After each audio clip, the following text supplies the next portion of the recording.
Kecerdasan Sayyidina Ali menjawab pertanyaan 3 pendeta Yahudi.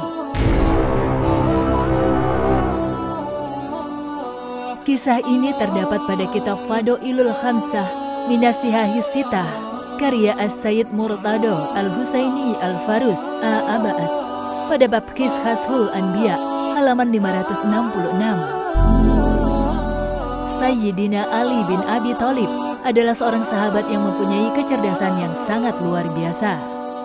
Hal tersebut dikarenakan sejak masa mudanya ia dibesarkan oleh Nabi Muhammad SAW dan berkesempatan menemani Nabi selama 30 tahun lamanya, bahkan menjadi menantunya.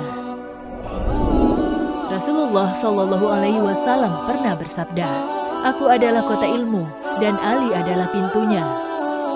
Kecerdasan Sayyidina Ali bin Abi Thalib ini pun terbukti. Suatu ketika, saat Sayyidina Umar bin Khattab radhiyallahu anhu memangku jabatan sebagai khalifah, datanglah 3 orang pendeta Yahudi kepadanya. 3 orang pendeta tersebut berkata kepada Amirul Mukminin, "Hai Khalifah Umar, Anda adalah pemegang kekuasaan sesudah Muhammad dan sahabatnya Abu Bakar. Kami ingin menanyakan beberapa masalah penting kepada Anda. Jika Anda bisa memberi jawaban kepada kami, barulah kami mau mengerti atau menerima bahwa Islam merupakan agama yang benar dan Muhammad benar-benar seorang nabi.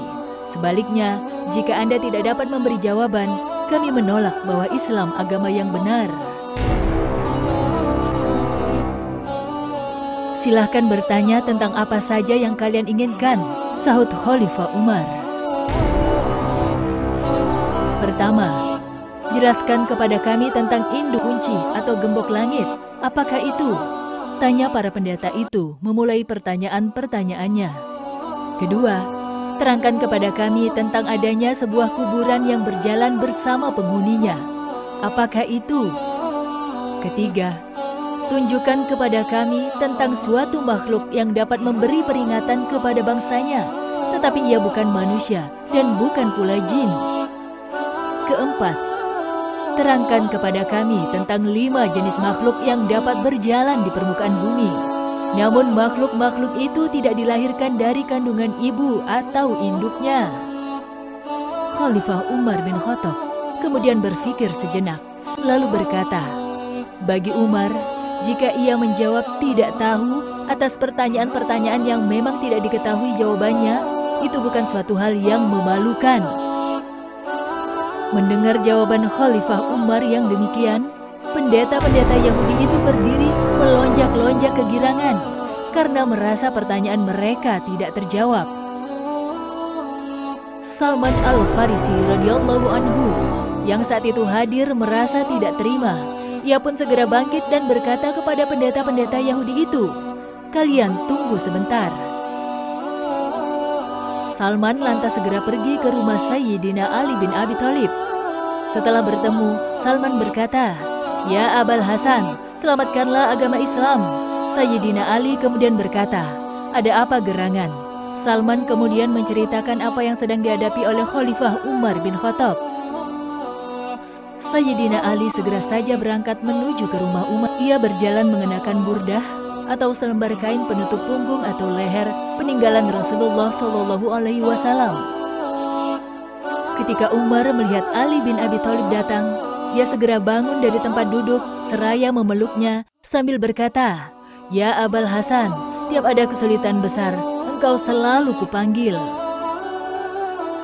Setelah berhadapan-hadapan dengan para pendeta yang sedang menunggu-nunggu jawaban dari pertanyaan mereka itu, Ali bin Abi Thalib kemudian berkata, "Silakan kalian bertanya tentang apa saja yang kalian inginkan. Rasulullah SAW sudah mengajariku 1000 macam ilmu, dan tiap jenis dari ilmu-ilmu itu mempunyai 1000 macam cabang ilmu." Para pendeta Yahudi itu lantas mengulangi pertanyaan-pertanyaan mereka sebelumnya kepada Khalifah Umar.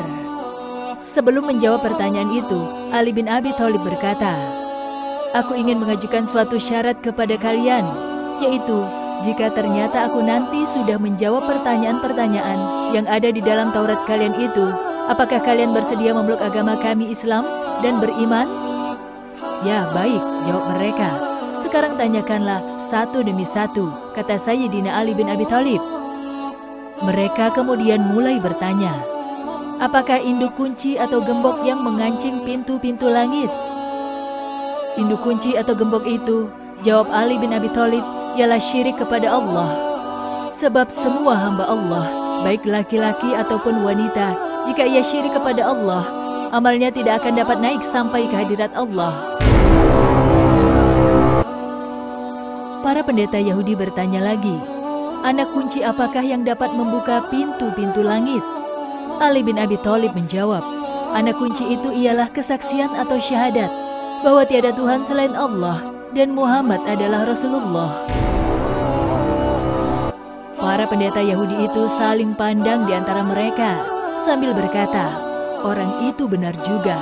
Mereka lalu bertanya lagi, terangkanlah kepada kami tentang adanya sebuah kuburan yang dapat berjalan bersama penghuninya.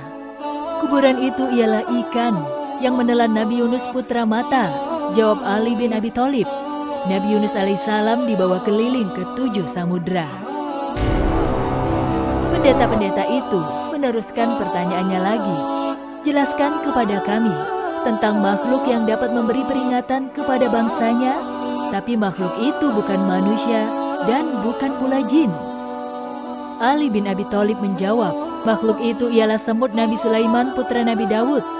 Semut itu berkata kepada kaumnya, hai para semut, masuklah ke dalam tempat kediaman kalian agar tidak diinjak-injak oleh Sulaiman dan pasukannya dalam keadaan mereka tidak sadar. Para pendeta Yahudi itu meneruskan pertanyaannya, beritahukan kepada kami tentang 5 jenis makhluk yang berjalan di atas permukaan bumi, tetapi tidak satu pun di antara makhluk-makhluk itu yang dilahirkan dari kandungan ibunya atau induknya. Ali bin Abi Thalib menjawab, 5 makhluk itu yaitu, pertama, Adam, kedua, Hawa, ketiga, unta Nabi Saleh alaihissalam, keempat, domba Nabi Ibrahim alaihissalam, kelima, tongkat Nabi Musa alaihissalam yang menjelma menjadi seekor ular. Kecerdasan Sayyidina Ali memang tak diragukan lagi. Setelah mereka mendengar semua jawaban dan penjelasan yang diberikan tersebut, akhirnya 2 dari 3 orang pendeta Yahudi itu mengatakan, kami bersaksi bahwa tiada Tuhan selain Allah dan Muhammad adalah Rasulullah. Subhanallah. Sedangkan pendeta Yahudi yang ketiga bersyahadat setelah ia mendengarkan hikayat Ashabul Kahfi dengan penjelasan yang lengkap dan terperinci oleh Sayyidina Ali bin Abi Thalib.